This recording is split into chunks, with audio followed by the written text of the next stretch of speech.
Friends, welcome to the Policy Debate Roundtables. We are on our fourth session of the day, and so Christy and I are going to sit. But we are so glad that you're here, and it is my privilege to introduce you to Christy Shipe. She is our NCFCA founder. She is our board chair.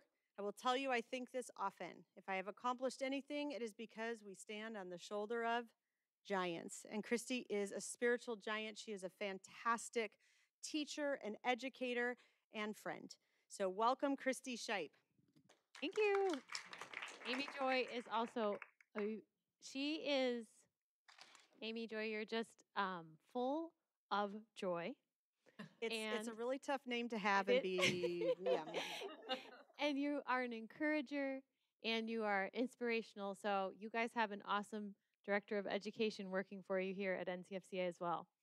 Well, we have a theme this week. Our theme is Ephesians 4:29. Do not let any unwholesome talk come out of your mouths, but only what is helpful for building others up according to their needs, that it may benefit those who listen. And our theme is soaring together. And so we're going to talk a little bit about how policy really does help us to build up each other and to collaborate and to work together so that we can soar together. So, Christy, you said to me once that policy debate is bringing God's redemptive work to the relevant issues in our world. Isn't that awesome? I love that thought. And so we're going to unpack that thought today. But before we do, we're going to take a little poll, and you're going to have to move. So grab your stuff and get ready for a little bit of motion here. Here is the question. Which best describes your response to change? I hate change. Why can't everything stay the same? I'll consider change, but only if you make a good case. And my personal favorite, I love change. Bring it. Okay, so if you are an I hate change person, I want you to come stand in the front of the room over here.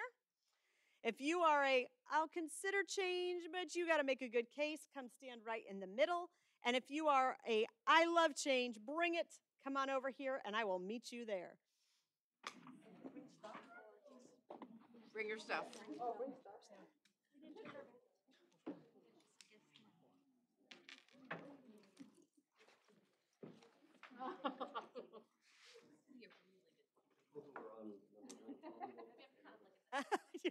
They're like, I'm sitting at this table and I'm not moving.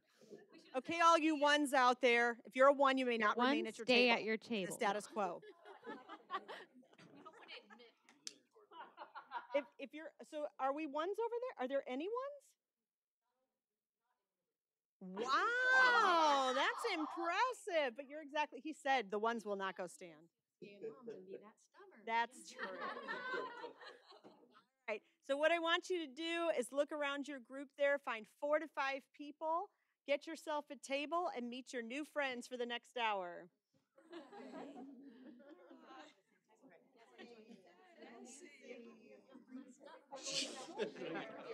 I can share. I'm supposed to mix with you. I got myself. You're right here.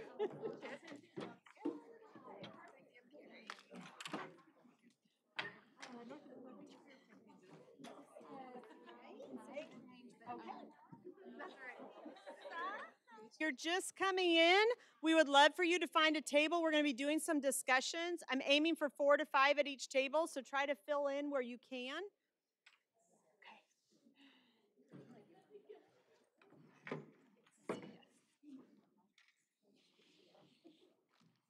So we came into the league, the Toftes came into the league for team policy debate. And I will tell you, it is our first love. We love team policy debate. So I can tell you this with all sincerity of heart. Policy debate is great.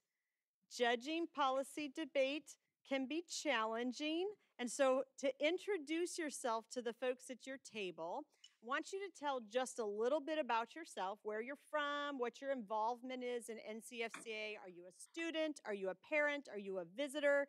And then, what is your greatest pet peeve when watching or judging policy debate. So we'll give you about 6 minutes to do that. Everyone gets a chance to share. I'll start. I'm Amy Joy Tofte. I am in Region 7, and I've been here a long time, so I've watched lots of team policy debates. I really prefer LD, but all my kids except for one has done policy at some point in their NCFCA career. What is my greatest pet peeve? I really think it would be when the kids who are very confident and really know what they're talking about take some evidence and they say it all, and then they don't say what was even said because they lost me. They were reading, but since I don't know, I need the big picture, and then I can track what you're saying.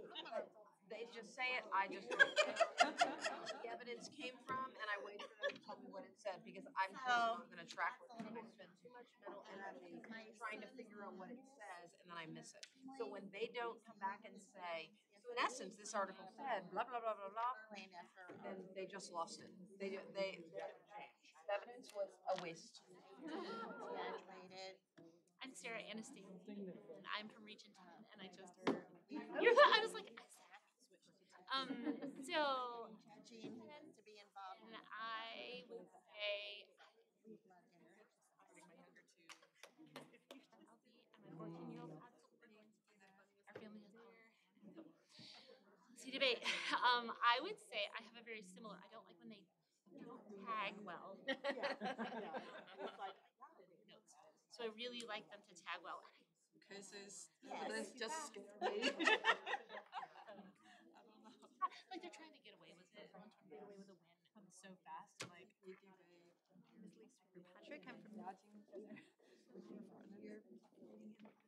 you can do it. Okay. Oh yeah. My name is Joe Graham. Okay.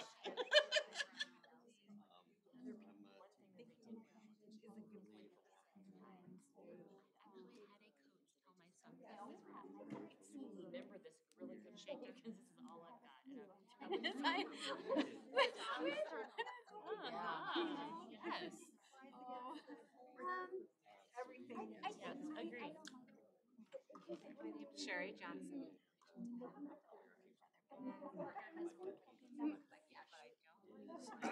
Pet peeve. Yeah. Okay, because I was sitting over there and I said, I have time before I go. Not gonna agree. Just like this question say, would you agree? Like pride. Should we? I What? something We're about not it. you're trying to track. It's a debate. No crusade. Just comes like straightforward. So give me an example. Having a case that no one knows about. Here, close their mandates to a tournament, like we do with other things. MEAD. What's going on best? You know where to start. Carolina Ryan. I'm from 8 from Florida, and I have 2 kids. And, well, one graduated. And not till my LB, so my son is doing. Yeah.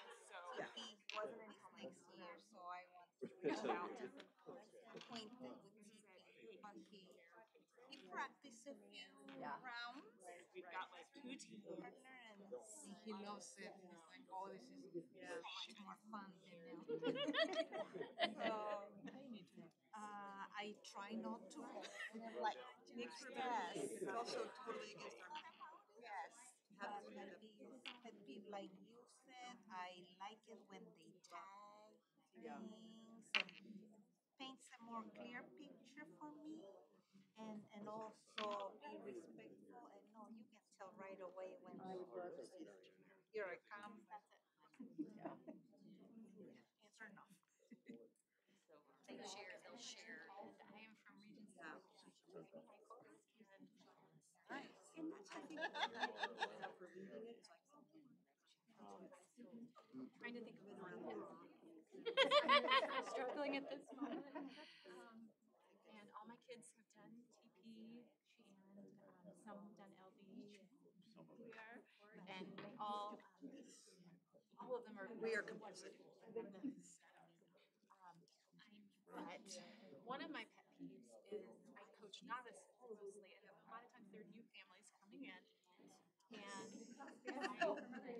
that's for judging philosophy. Well, good. Let's talk. Let's talk, because I am Tagging because when you are learning, and I think our debates will be better.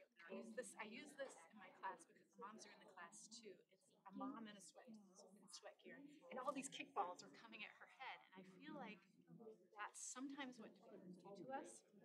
We're just throwing arguments. I said, tag them, impact them.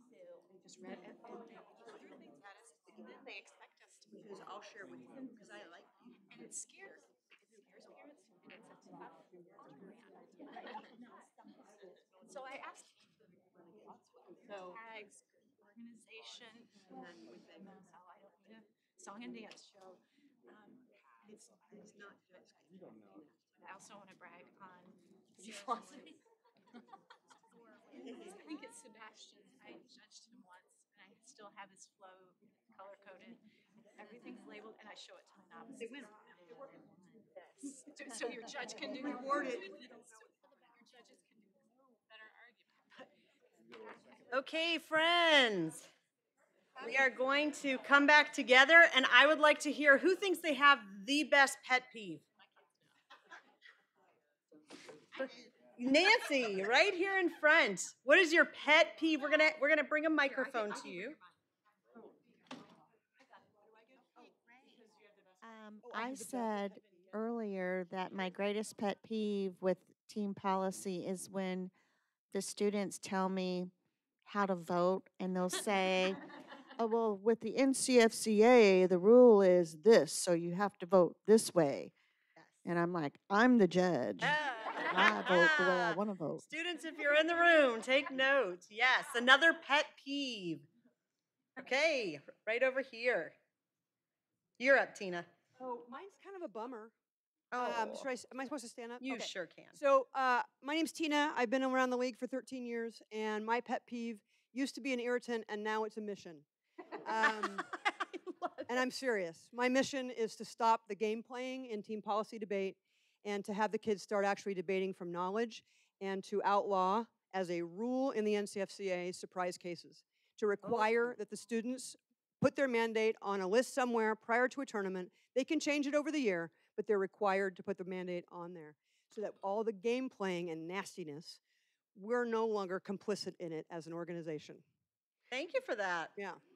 All right. Another pet peeve. Over here.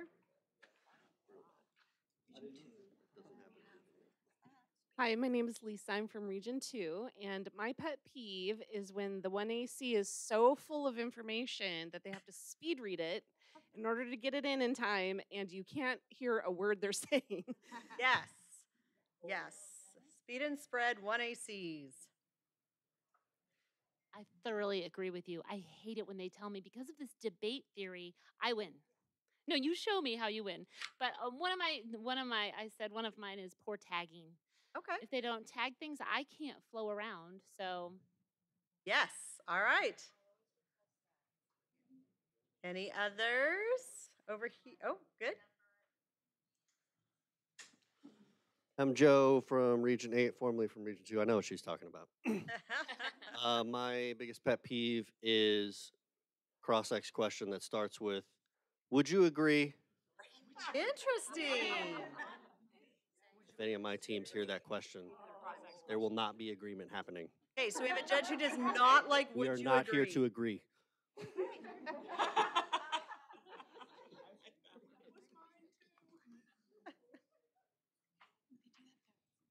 I'm from Texas. I have a science background, so I'm really picky. They ask my philosophy, and I say, I want you to convince me that they have a PhD that's actually topical to the resolution. Yes. I want you to tell me why I should care that this person said this. Yes. And they totally ignore me and give me no credentials. And Yes.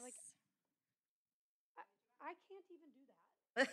My science background, I can't. I just can't process. Okay, last one. Amy. I love novice families coming into debate, And I know that it's scary for my moms who come in my class to judge, to come to a tournament and judge. And so my pet peeve is when very experienced debaters who know how to modulate, they speak here and they speak debate ease. And when the mom says, I'm a first year parent and this is they keep it here instead of modulating for their audience. So the good news for all of you is that this has been recorded, and we're going to send it out in a social media blast to all of our students. No, I'm just kidding. Christy and I are going to model mine. So Christy, if you'll come to the stand with me. Congratulations, Christy, on making it to semifinals. I just have a few questions to ask you. I would hope that you do, because it's cross-sex and you just wasted 15 seconds. All right, so we are here today to laugh together, to discuss things, and to get down to the more serious questions of how do we help our students to grow. So we're going to start with mission, and I'm going to ask our founding member of NCFCA, Christy, how does policy debate fit with our mission statement? Okay, yes. So you can see it here: to challenge and equip ambassadors for Christ to communicate truth with integrity and grace. I think the whole thing fits with policy debate. You're probably already seeing the connections. But just to pull out a few things, debate is very challenging. But I don't know any other activity that equips you with so many skills at the same time, right? It's research, it's analysis, it's writing, it's speaking, it's thinking on your feet, it's planning ahead, it's questions and answers and listening and note-taking. I mean, it's just so many skills all at the same time. So in terms of like bang for the buck, equipping activity, I can't think of anything better than debate. As far as being ambassadors for Christ who communicate truth with integrity and grace, you, even in some of your pet peeves, you've been hitting on some of these aspects that we really do want debaters to learn how to communicate truth. And now, I'll be honest, there's the big T truth, the capital T, that is like God's revealed truth that we know for sure 100%. And then the little t, which we're not as sure about, which is why the scientist over here wants to hear credentials and so forth, because we're trying to persuade people towards relative truth, like what's the probability that I can believe this? And that's the world of policy debate for the most part. And we want students to learn how to find that truth to a high level of probability and how to communicate it well.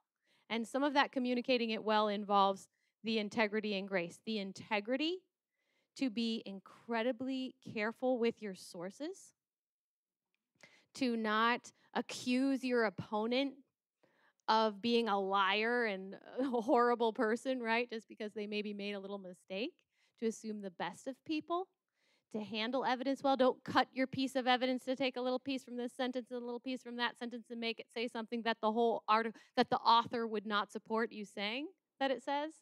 So a lot of integrity issues. And then the grace. Grace under fire. Nothing teaches that better than debate, especially a cross-examination format debate, because you're actually interacting with that opponent.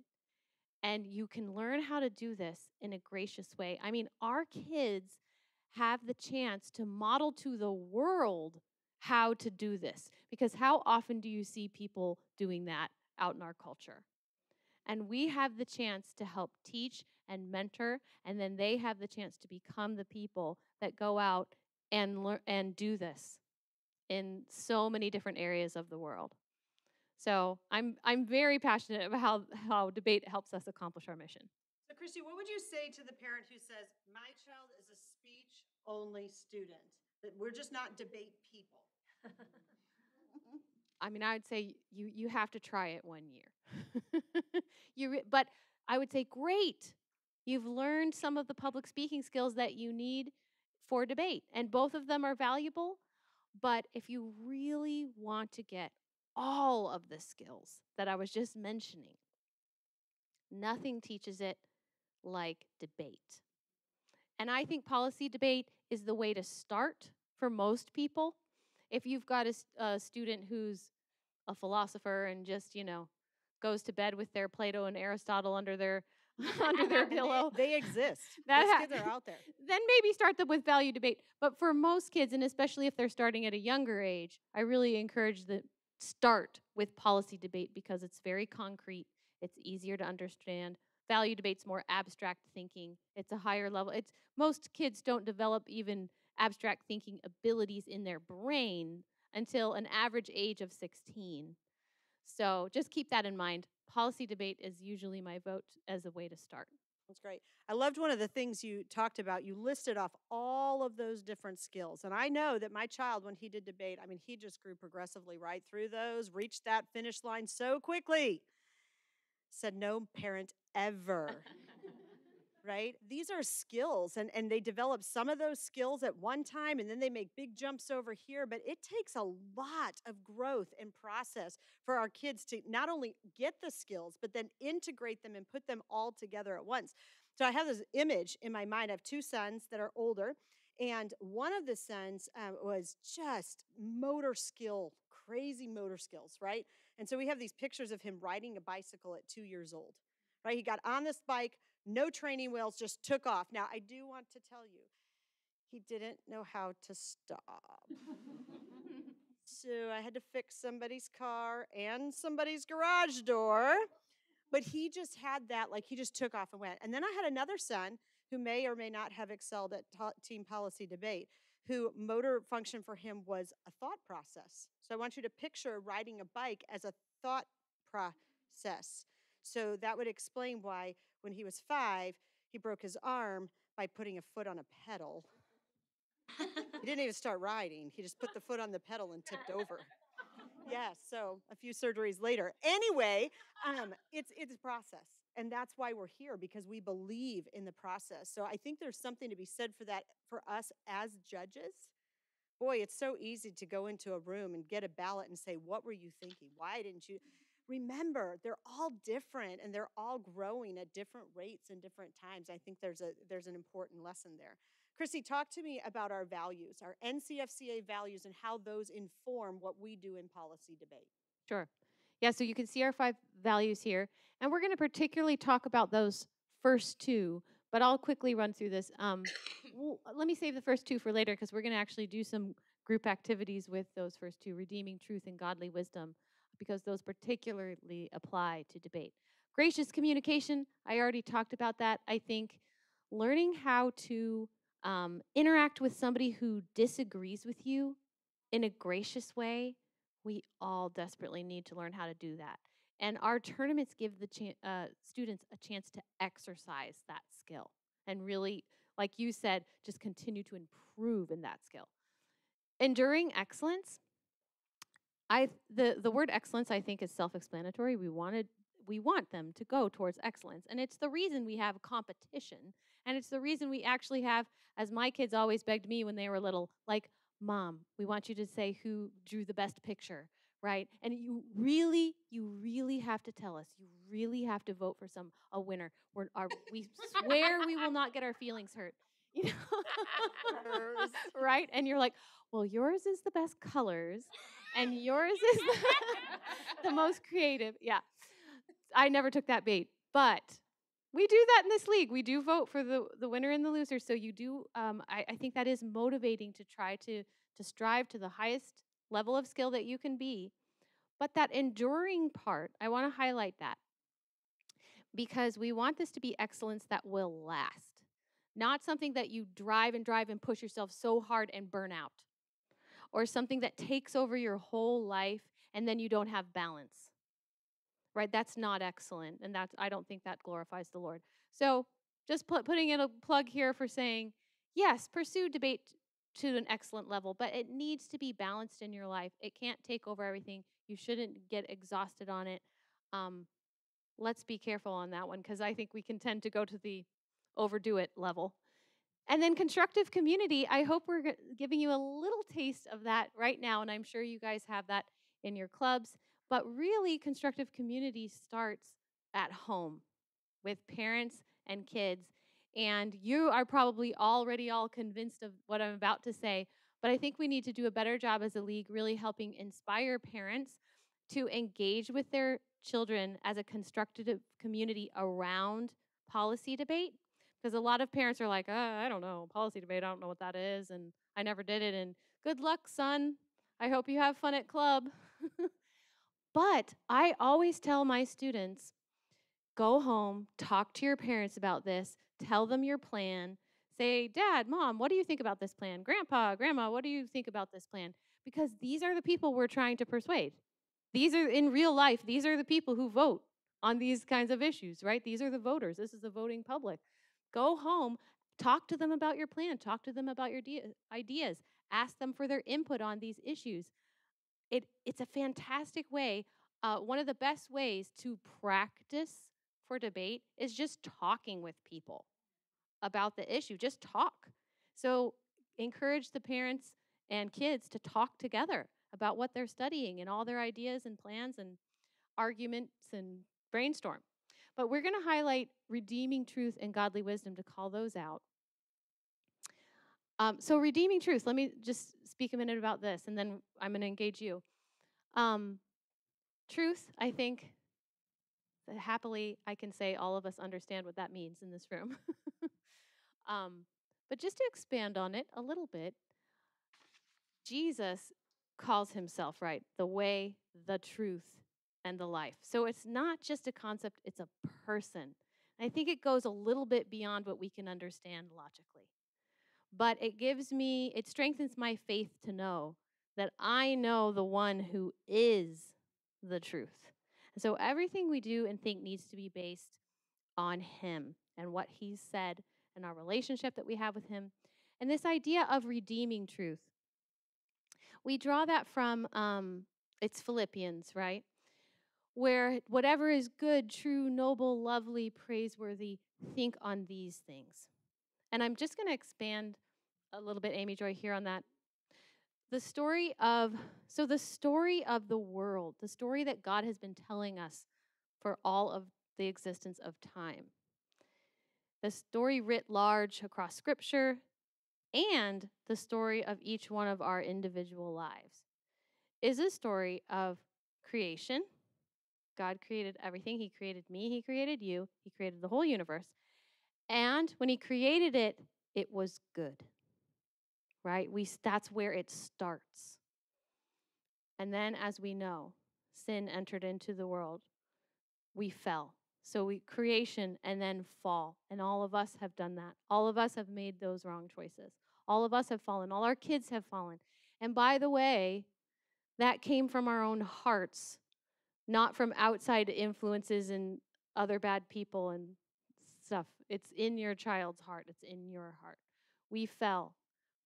But redemption was available to us because God was not going to leave us that way. He sent his son to bring his redeeming love and grace into our lives by paying that price, right? That's the idea of the word redemption, that we owed God our lives. And Jesus paid the price for that with his life so that he could take our sin and the penalty of sin and he could give us his righteousness and his life. And I mean, this is why we're here. This is why we do everything we do, because we just can't get over how amazing that is and how much we owe him and how grateful and joyful we are for that. And then the final piece of the story, which we're waiting for, is restoration. But as ambassadors for Christ, we can start bringing that redeeming truth and that restoration into every area of life. Every place where God has put you, in your home, in your neighborhood, in your job, whatever your talents and skills are. This applies to our children as well, whether they want to be a veterinarian or a scientist or stay-at-home mom or an artist. They can bring God's redeeming truth and start living out a picture of what God's restoration is going to look like in that area. And so when we think about policy debate, I want them to think about bringing God's redeeming truth into that area of the policy resolution. What would it look like if a Christian was reforming import-export policy? Where are there areas that are broken in that? Where are some fallen areas, some broken areas that need redemption and restoration? And how might God's values inform that? And then how might we write cases that are redemptive? And how might we maybe handle some difficult topic areas in a way that still allows us to focus on what is good and true and lovely? Because yes, we need to address what's broken, and the Bible does not shy away from that. God does not shy away from that. But we can do it in a way that doesn't glorify the horror, right? And teach them how to do that at an appropriate high school level and bring God's redemption into those areas. So that's a little bit about redeeming truth and how it relates to policy debate. Godly wisdom, you know, Proverbs says so many times, and actually it's in more books than Proverbs, that the fear of the Lord is the beginning of wisdom. So that's where we start. We can never forget that. I could give a whole talk on what happens to debate when we lose the fear of the Lord, but just trust me that we lose our ability to reason, to have logic, and to communicate with language when we stop fearing the Lord. It happened in a college debate league where a team literally won. So the equivalent of this national championship, finals, policy debate, won the round by making babbling noises instead of using language and logic. And it's because they believed that man is the creator of logic and language, and that mankind is inherently racist and misogynistic, and therefore so is language and logic. And so it's an attack on, you know, humanity itself to use language and logic. Anyway, we have to start with the fear of the Lord is the beginning of wisdom. We don't know who we are really unless we know who God is. And when we think about God and his wisdom, part of that is the skill that God has in the way he's done his work. It's not just possessing right knowledge, it's the right use of that knowledge. It's the skillful and beautiful use of that knowledge. God didn't just create things like, oh, well, yeah, that works. It's like, no, when we look out in the universe, it's glorious. It's gorgeous. It's amazing. We can't get our minds around it. God is incredibly skillful at the way he uses and applies his wisdom. So this isn't just ideas and thoughts, it's also applications, applied wisdom. That's the idea of godly wisdom. So I think we have an exercise to do on that. Okay. So we're going to take some time, and actually let's start with this. What I want you guys to do is compare and contrast those two ideas. What is the difference between redeeming truth and godly wisdom? Okay, we're not going to take a lot of time to do this, but I really want to highlight how those two things are unique and then apply that to policy debate. Okay, so you have about 4 minutes to do that, and we'll come back at 3:15. What is the difference between God? I have to words themselves, like reaching truth. Something that can be to talk about starting our society in a very thought thing. Here to reach godly wisdom. Godly right and to what we manage or to communicate. The better So debate many of those. One is the noun. You. One is the verb. One is the noun and one is the verb. Amen. My 3 o'clock brain needed that. Yeah. And at least you got it together. That was my thought.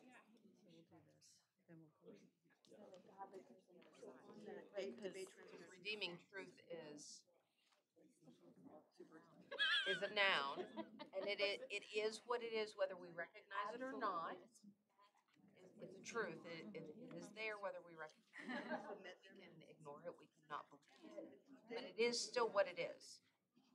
Then It's got a lot of the philosophy behind it. what is the term? Redeeming truth. Or what wisdom? Godly wisdom. Godly wisdom. Because sometimes your policy or your policy, you losing or your policy drastic. Right. That's happening. right. And then so It you does. have to It have does. that. And there are what ifs. But so the nice thing about that How that applies to is you can even Exactly. wisdom is what you're obviously Exactly. truth is a part of as their evidence. And that website redemption. gives. They've drawn from, and the godly wisdom is how they handle themselves. And some of the stuff we ask the kids to do, I would like to. You mean truth is information actually gathered that it is, and how they also how they use it, but that it is true to the original intent of the author. I mean, it could be a multiple.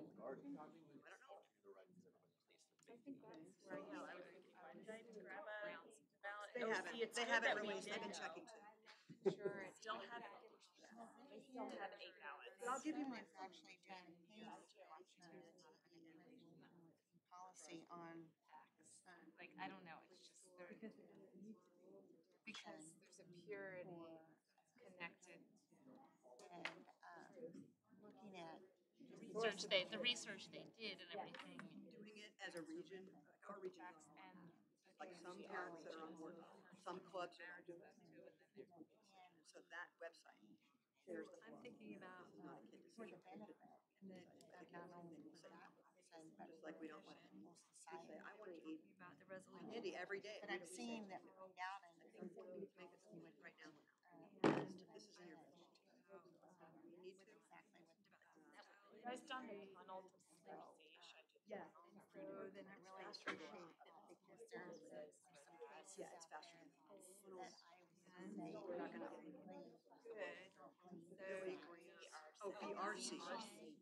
No, I'm not going to VRC, Billy that's the Green. library. and that kind of No, you have to go worries above. me a little bit. That's what I was Then wondering. I have see to go some above cases ground. that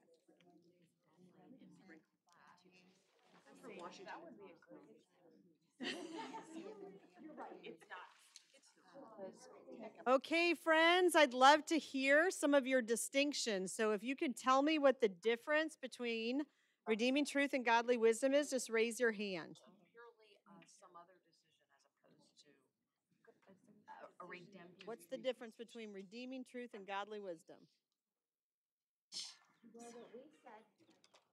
What we said here at our table was godly wisdom was applying God's truth, God's word, actually the knowledge, and applying it to our lives. And then redeeming truth was a restorative word where something has been lost and we've purchased it back for good. Other thoughts? I- for for us, I feel like godly wisdom is a set point. It is something we can know and understand from the Bible.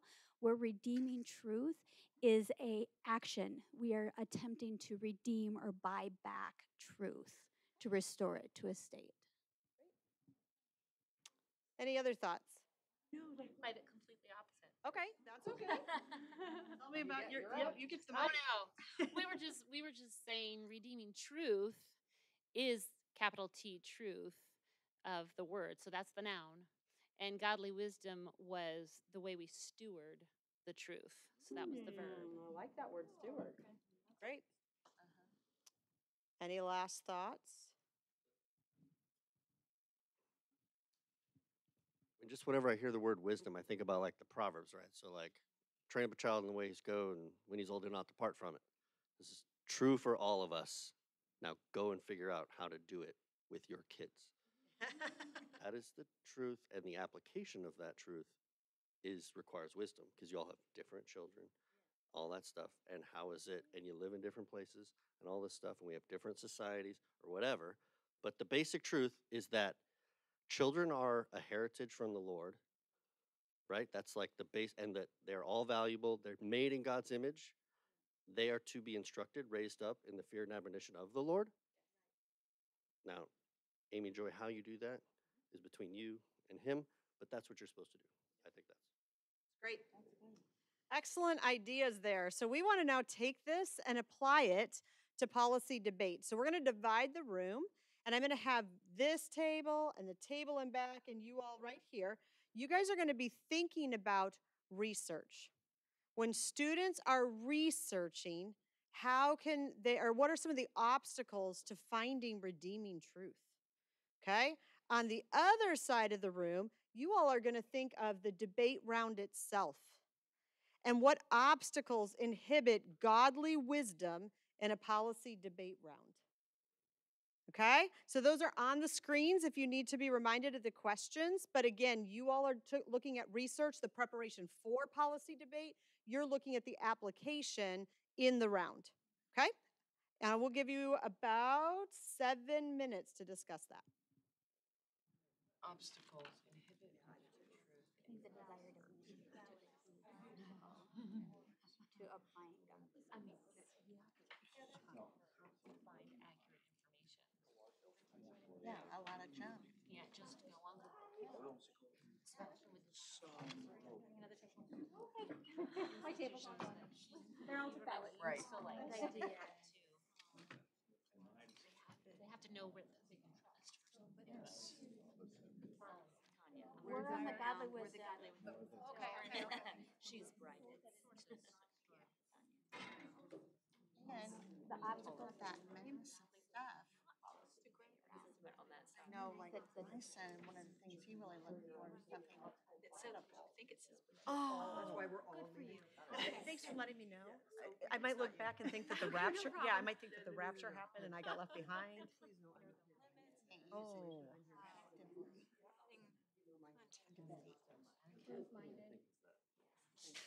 Yeah, because I think. If it doesn't, it most assuredly will be called out. Thank you.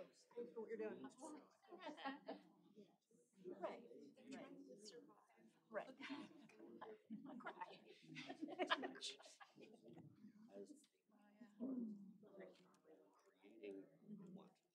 So they create. The other thing I think Funds.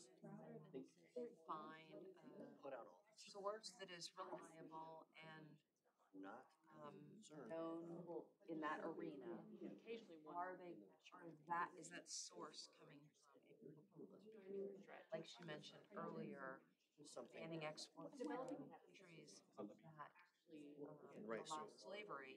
Well, overwhelm. Just that biblical worldview does not include that concern, then the source is not going to. I know some. Even a thing to do. Another hard piece. So really trying to find sources that are reputable, that have understanding in that realm, and then also In opposition. to make assertions Isn't always better they come like, hey, did you know that would actually align with biblical standards. to them it's big. Yeah. Discovery.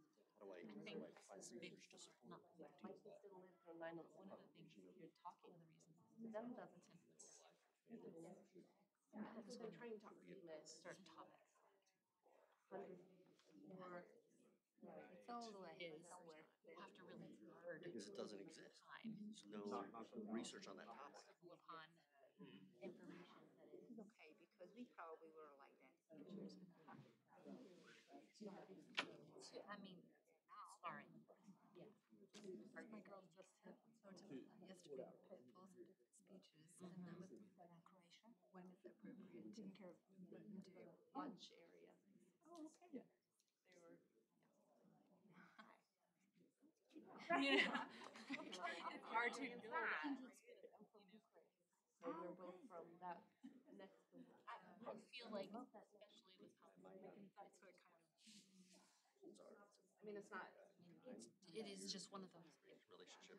You have to parent it really well. It's made my family like. And I don't. That's actually I mean, I've had to kind of go through it. But Wow, I'm but up against it. what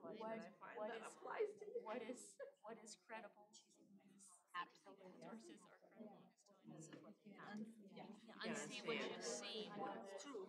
What is not true? Well, who comes to you? logic. We had a friend who was like, about godly wisdom, you go, But is it? you know, because I love the idea of the resolution. Yes. Give them an opportunity to input from with, we have Russians in when so many decisions are made about important watching our city. social or economic or monetary, but they've got an opportunity with what Pastor for Christ thing. Oh, yeah, I heard about that one. Is it in law or not? Because I heard it. Yeah. My own city was law, and Ukrainians did not do it. You know, because we have family there. But I mean, that's almost. this is the opportunity to recruit. But not everybody takes up on the. I'm for that, yeah.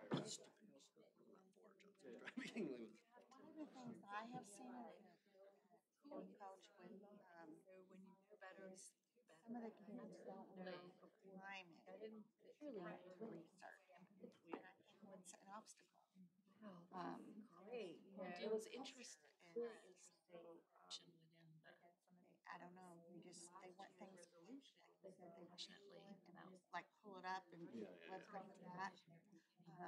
That's not real. That happened while we were debating that topic. Conversation would have been so much different. As a passion. An obstacle. Yeah. You mean like a partnership or interesting to observe. So what was the resolution? About immigration in Europe. So most people When just was talked that? about it was 2 years ago. 2 years. Working with each other and sharing. Wasn't in the crop service. Yeah. I really don't know about that. So they're dealing You know, mostly way to gather lots of evidence in some cases. That's what he says. that everybody has to input information, blocked pieces of evidence, so that I have to come up with 10 this week, but the other 5 people are also coming up with 10. So now we all have 50. But then, of course, you have to go read all 50 pieces of evidence to find out the context, because did the other person actually? Okay, friends. We did have some folks who had to leave to go judge debate, which we're so grateful for, but we're going to continue on with our conversation. So I'm going to start with the research. You all are research? Research. What obstacles inhibit redeeming truth in policy debate research? What are some of the things that our students face? Had a list. Ah. Maybe I should just share a couple because you guys may have had similar things. So one thing is that there's so much information out there, and I guess coupled with that, like our scientist friend who left, is for them to discern the credibility of the research, and then I would say also partner with that is their own limited knowledge. We were thinking of how much we've just lived through, and we just know a little bit about import-export just by virtue of over the years, the news or different issues, and they just don't have much foundational knowledge to start with. Great. Other obstacles.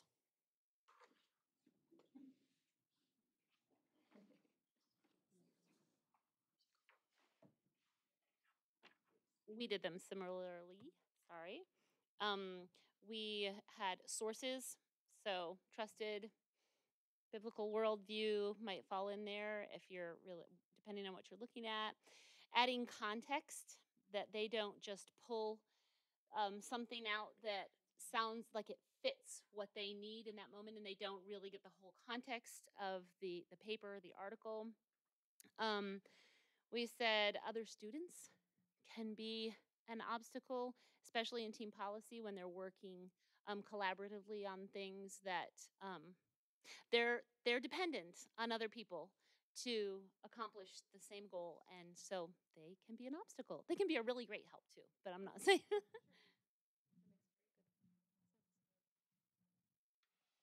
Thoughts? All right, let's go to the other side. So when we're talking about a team policy debate round, what obstacles inhibit godly wisdom in a policy debate round?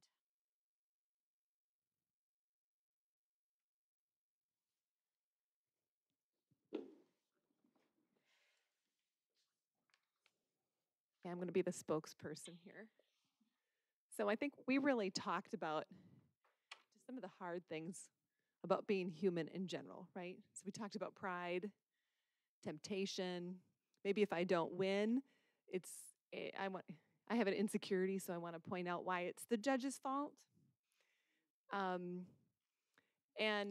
Daryl pointed out that these things that happen in round are the same things that happen in life. So we have this practice arena where some of these things can come up to the top. Another thing we said was that the kids they're going to have insecurities, right? We all have insecurities, but especially at their age and stage, they're going to feel unprepared. They're doing this huge activity, and they are in a holy stretch right now.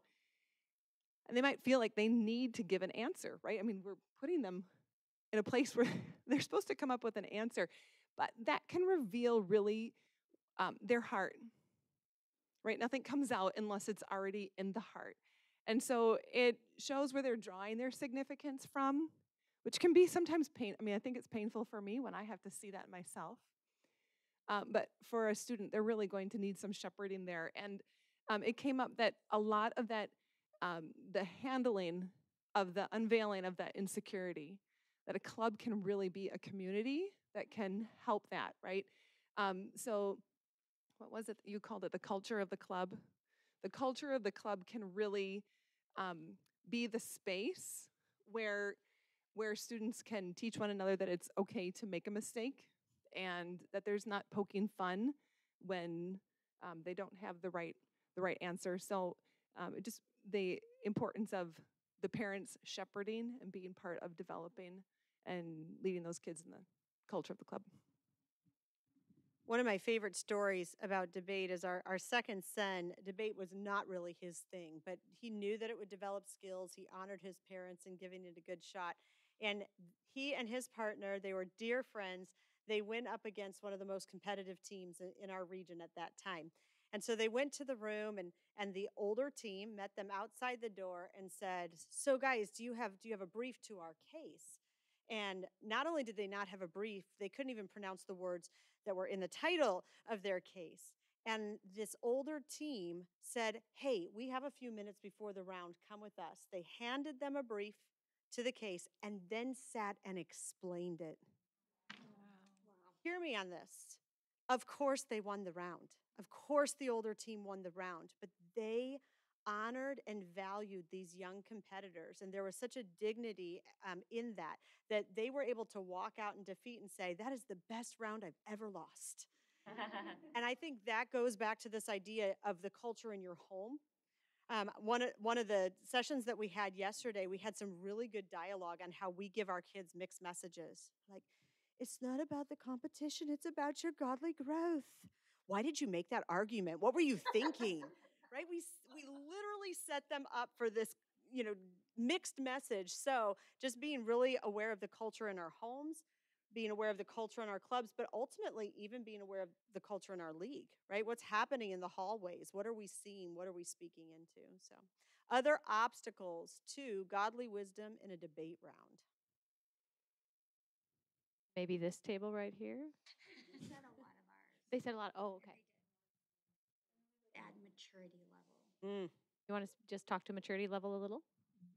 Well, just that sometimes the students aren't ready to see the other point of view. Like they go into a round, I think we had said, with a lot of knowledge that's there just because they have to have it, but they don't really see the value in the opposite point of view. So they may agree with, let's say they're on the negative and the affirmative team is presenting a case that they really agree with.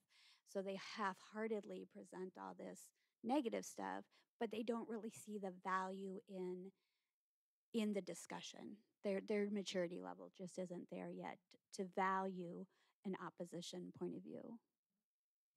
I like that you mentioned maturity level because one thing that Amy, Joy, and I have been talking a lot about is how we sometimes put too much pressure on our kids and we expect too much of them too early. And so just like relaxing a little bit and realizing that if your child was already ready to win the national championship when they started debate, then this league is too easy for them. They should go become a lawyer somewhere and go to Harvard Law School or something. So we all, whenever we're learning a skill, we all start down here and we have to progress slowly to get better and better and better. And we just need patience. We need patience with them and we need patience with ourselves. They're not going to be amazing overnight. And the goal necessarily, maybe we have unrealistic expectations about how amazing they really should be, right? And sometimes we have goals about winning that we shouldn't have.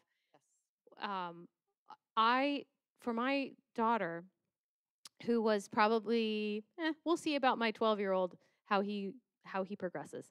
But this daughter I'm going to talk about is probably my most gifted debater, and we stopped trying to go for wins and just started trying to go for ballots where the judge didn't confront her for being too aggressive.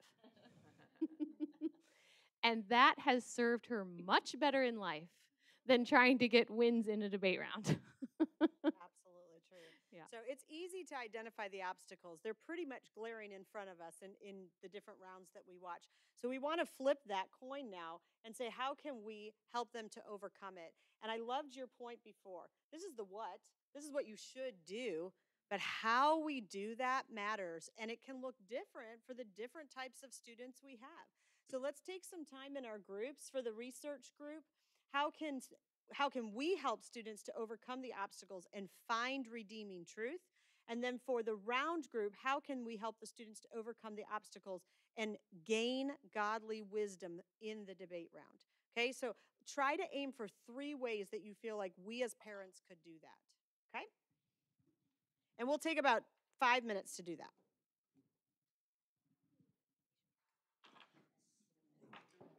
Help students overcome the obstacles and find redeeming truth. And just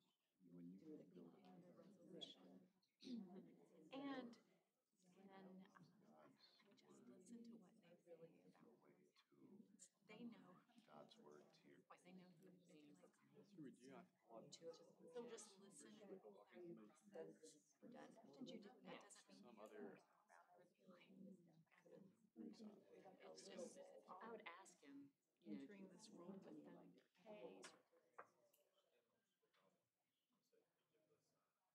it's just doesn't understand all the things. That's I birthed you and I love you. yeah. I was thinking of backing it up even a step further, and I was thinking, instincts not very good at doing having conversations about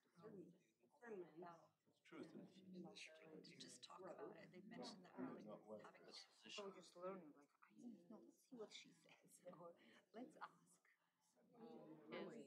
I think that is, it is what she said. That people ask about different NCX conferences that you go to and over the dinner table all the time. papers and whatever that you they didn't have brothers. I know Home and I'm 30. They were doing debate. Or well, still have one, but he switched to Aldi. So he wasn't. And sorry, I was speaking for myself. Just That was my youngest said he didn't have any You'll see how fair. I don't have anybody. Right, yeah. But Where I'm at right now, yeah. I'm struggling because We weren't sitting at dinner and talking about this. the game is not the actual conversation the kids are having. It's how to do the game better. in simple terms, trying to keep up here is part of it. It's that peer on peer that makes a difference because, oh, it's just mom. And okay, she's going to tell me what to do or what to think, even though you're trying to ask questions. It's a different frame of reference for them. So it's that peer on peer that they really my son, the one that I have at home competing right now, he's 16. His brother's 19, hasn't competed in several years. He is alone. It is just me and him. My husband's pulled away several years ago. And so we are the only ones talking about debate, except at club. And so he gets online with friends. And they'll be on a FaceTime or a Google chat or a whatever it is, and we're gonna talk about debate for an hour. Because they gotta flesh out ideas and very simple little this here and other and things and talk.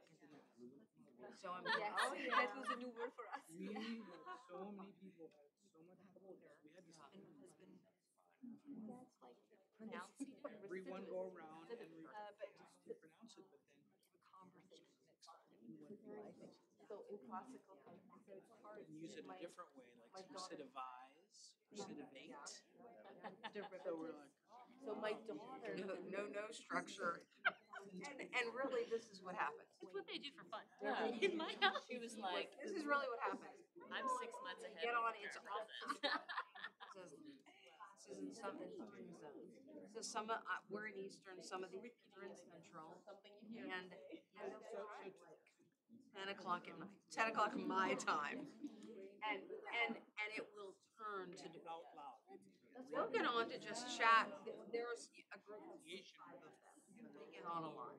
And it turns to debate, and I'll hear him talking, and it just turns to debate. So that's been really sweet. Yeah. Encourage that, and I'll piggyback that with one of our kids. My son, a group of, I think there's 6 of them out, and they would. How many? 13. We do like a lot of. No.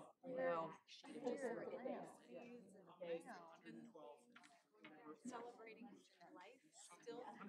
They still have fun every now and then. Yeah. Joel Erickson is going to school and they're all celebrating. that makes sense.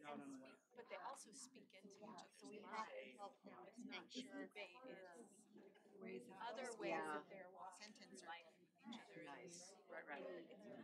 Lost years where so much of the community that knows them, they're trying to form their identity as adults.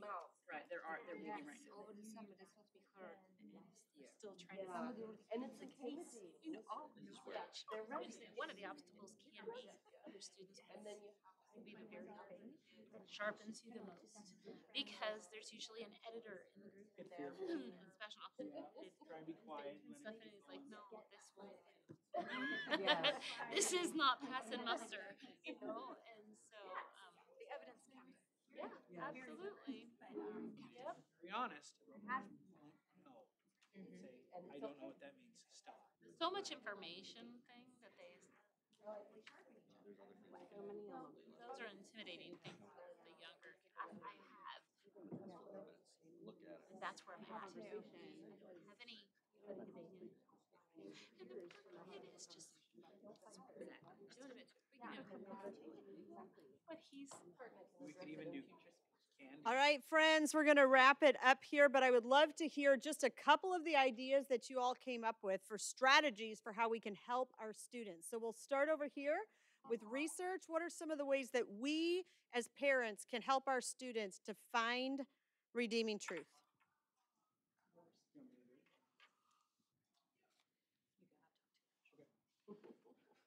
Bert Brown. We came up with a few things, just very simple things. So, admitting, being very clear with everyone that you admit quickly that you don't know something. Say, okay, and then maybe even rewarding that with candy. Every time you admit you don't know something, you get a piece of candy. Reading texts out loud, right, Brian? Recidivism, federal, right? We had to read things out loud because we couldn't pronounce the right words, we couldn't get it right, and learn very basic things. How many prisons are there in the federal system, state system? Who are U.S. Marshals and how do they interface on a country level versus state sheriff, county sheriff, stuff like that. So very, very simple. Reading out loud, pronouncing out loud, conceptual, admitting you don't understand. Great. Excellent. Other ways we can help our students in finding redeeming truth. Okay. So we talked a lot about, we didn't say it last time, but it's difficult to find sources for what we would consider advocates for redeeming truth, which is difficult. That's a challenge. So you may or may not be able to find that. But on the affirmative side, we had said, just number one, like I tell my teams, do not run a case that you don't 100% believe in, that this should happen. This should be a thing that we should do. Because if you don't believe it, well, then why is the judge going to believe it? Just don't do that. On the negative side, it's going to be really, really hard because there's so many cases out there, so much stuff. What we recommend is what I tell my students, like, listen, I don't mind losing to a team when you're neg, but when you come out of that round, you better have as much information as possible about that case that they presented. Like, who's the source? What's the date? Try to get the URL, try to get whatever, try to get the author, try to get whatever, so that later we'll go back and find out, hey, did Dr. Smith really say what they said? Because almost universally, the best evidence against a case is their evidence once we find it, which is difficult, which is really hard to do because, like, you can't go up to another team and be like, hey, David, can we have your 8-1AC? Is that cool? He's like, oh, yeah, of course. Here you go. No, he's just going to read it, and you have 75 minutes to, hey, when he's doing the 2AR, 1 in, writing everything you possibly can off of that 1AC, like writing. Oh, round's over, there you go. But hey, try to get whatever you can out of that round so that later, something useful. Let's flip to the godly wisdom. How can we help our students to exhibit godly wisdom in a debate round? Daryl would love to speak. I think a lot like what Amy Joy had said, one of the things we do is we try, there's two things. One is we get parents involved in clubs so that they can come alongside students. So how we do that is obviously there's practice rounds in club, and so parents are giving feedback versus coaches because, parent judges, especially new parent judges, which are more like community judges, really provide, I think, a truth from that perspective in terms of their feedback. And they only have the students', best interest at heart anyway. The other is we're blessed to have a little bit larger size club, and so we can have both experienced families and experienced students mentor the less experienced. And so kind of like what you said in terms of, hey, let me give you a brief so that you have something to say, and let me explain things to you and help you in the pronunciation and things like that. And I think that, especially for the new policy students that are coming in that are already drinking from the fire hose just because they're trying to figure out, okay, am I supposed to get up and cross-X now, or is it my partner? That it's just one less obstacle for them. And then they can, because the main obstacle a lot of times is pride, or my value is more than yours. And so the mentoring kind of evens that playing field a lot more. And they don't realize it, but at the end of the season, the differences decrease quite a bit. I mean, those novice policy, students really gain a lot of, good skill and experience. And so the debate practice at the end of the season actually becomes much more productive, much more enjoyable, et cetera. But I think it creates that culture, kind of what we talked about, of one that is that it's bigger than I, and that it's us and the community, et cetera. Thank you, Daryl. One last thought here, and we'll wrap up for the afternoon. We talked about some of the skills we can help them to develop, like being good listeners and processing their mistakes with them, and really teaching to learn from losing. But one of the big things that we kind of talked about too was teaching them to take joy in the discussion. That debate is a discussion, and if they can learn to enjoy the discussion, they can really learn that godly wisdom.